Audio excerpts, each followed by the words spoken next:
আসসালামু আলাইকুম।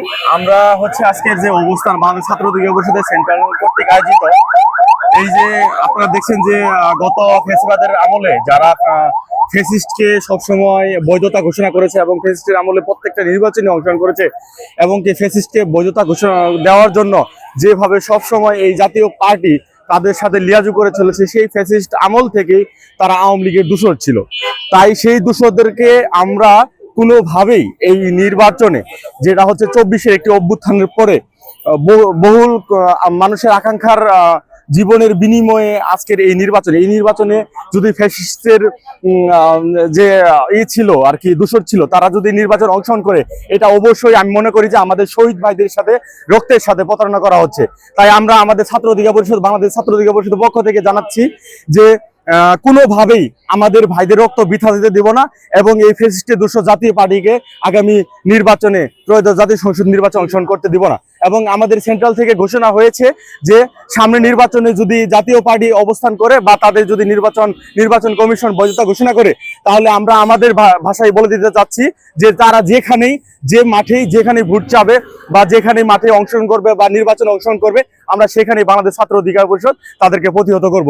কারণ আমাদের অনেকগুলা ভাইয়ের জীবনের রক্তের বিনিময়ে আজকের এই নির্বাচন, এটা সাধারণ জনগণ এবং শহীদদের রক্তের জন্য কাম্য নয়। তাই আমরা আমাদের জায়গা থেকে আমরা বলছি যে কোনো মূল্যে এই ফ্যাসিস্টের দূষরদেরকে নির্বাচন থেকে প্রত্যাহার করে নিতে হবে এবং যদি নির্বাচন কমিশন এটার প্রতি কোনো ব্যবস্থা না গ্রহণ করে, তাহলে আমরা বাংলাদেশ ছাত্র অধিকার পরিষদ বাংলাদেশের 64টা জেলায় শক্ত হচ্ছে তাদেরকে দমন করব। এখন পর্যন্ত আমরা কয়েকবার একে তাদেরকে অবগত করেছি। আমরা কয়েকবার দেখেছেন যে আমরা তাদেরকে প্রতিহত করার জন্য বিভিন্ন জায়গায় তাদের যে কার্যক্রম ছিল সেগুলো জায়গাতে আমরা সবসময় সক্রিয় ভূমিকা পালন করেছি ছাত্র অধিকার পরিষদের পক্ষ থেকে। তো আমরা আসলে নির্বাচন কমিশন থেকে এখনো কোনো আশা বা প্রত্যাশার কোনো বাণী পাইনি। সেই জায়গা থেকেই আমরা আপনাদেরকে আজকে জানাতে এসেছি বা আমরা একটা স্মারকলিপি প্রদান করব নির্বাচন কমিশন বরাবর। তারপর তারা যদি আমাদের আশানুরূপ কোনো প্রত্যাশা স্বরূপ কোনো মতামত না দেয়, তাহলে আমরা আমাদের জায়গা থেকে আমাদের যে কার্যক্রম এবং ফেসিবাদের দূষরকে কিভাবে প্রতিহত করতে হয় সেটা বাংলাদেশ ছাত্র অধিকার পরিষদে জানা আছে এবং এই বাংলাদেশ ছাত্র অধিকার পরিষদ সবসময় অন্যায় অনিয়মের বিরুদ্ধে যেভাবে সোচ্চার ছিল, এই ফেসিবাদের বিরুদ্ধে আমরা সেভাবে সোচ্চার থাকবো। আপনারা জানেন যে আমাদের হাজার হাজার ভাই রক্তের বিনিময়ে 24-এর গণঅভ্যুত্থানের পরে আমাদের এই জাতীয় নির্বাচন, আসলে এত সুন্দর একটি নির্বাচন হবে এটা আমাদের কখনো আমরা আসলে আশা করতে পারি নাই।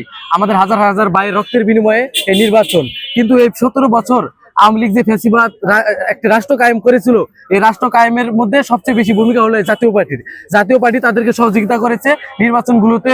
দেখা যাচ্ছে যে তখনকার সময় সবচেয়ে বড় দল ছিল বিএনপিকে আউট করে জাতীয় পার্টি সেখানে বিরোধী দল হওয়ার জন্য আওয়ামী লীগকে সহযোগিতা করেছে। এবং এই 17 বছর আওয়ামী লীগ যা অন্যায় করেছে, আমি মনে করি সব অন্যায়ের ভাগিদার এই জাতীয় পার্টি। আজকে হাজার হাজার ভাইয়ের রক্তের বিনিময়ে এই নতুন বাংলাদেশের নির্বাচন আমরা কোনোভাবে চাই না এই জাতীয় পার্টি এই নির্বাচনে অংশগ্রহণ করুক। এবং এই জাতীয় পার্টি যদি নির্বাচনে অংশগ্রহণ করে, আমি মনে করি 24-এর গণঅভ্যুত্থান এবং জুলাইয়ের সহযোদ্ধা এবং জুলাইয়ের শহীদদের সাথে বেমানি করা হবে।